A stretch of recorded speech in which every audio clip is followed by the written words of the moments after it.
অনেকে হয়তো দেখে বমিও করে দিতে পারেন। এই মুভি দেখলে আপনি কামড় দিতে বাধ্য। যদি দুর্বল হৃদয় হয়ে থাকেন, এই মুভি দেখার আপনার কোনো দরকার নাই। এই মুভি দেখে হলের মধ্যেই বেহুশ হয়েছিল অনেক মানুষ। যদি জানতে হয় কোন মুভি, ভিডিওটা শেষ পর্যন্ত দেখবেন। আগে আসেন একটা ছবি দেখাই আপনাদের। এই ছবিটা দেখেন, কি দেখে মনে হচ্ছে না অনেক ফানি একটা ক্লাউন, রাইট? কিন্তু এই ক্লাউনই আপনার রাতের ঘুম হারাম করে দিবে। এই মুভি যখন আমি প্রথম আমার ফ্রেন্ডদের সাথে দেখি, আমার কয়েকটা ফ্রেন্ড ভয়ে এই মুভি দেখেই নাই শেষ পর্যন্ত, ওরা অন্য রুমে চলে যায়। এরকম ধরনের অবস্থা হয়েছিল। আমি বলছি টেরিফায়ারের কথা। এই মুভি এতটাই এতটাই এতটাই ডিস্টার্বিং, এটা আপনাকে মানে কি বলবো, অনেকে হয়তো দেখে বমিও করে দিতে পারেন।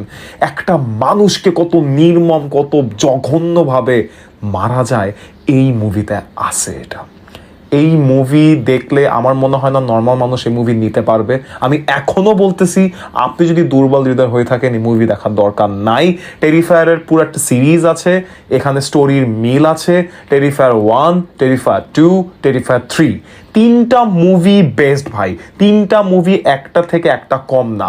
এক একটা মুভিতে এক একটা কিলিং সিন, এক একটা ক্রাইম সিন এত জঘন্যভাবে ক্রিয়েট করা হয়েছে, একটা মানুষ কতটুক হাইয়েস্ট লেভেলে ভাবলে এই টাইপের ইম্যাজিনেশন করতে পারে। একটা মানুষকে কিভাবে মারতে পারে এইভাবে আপনি ইম্যাজিন করেও পারবেন না ভাই।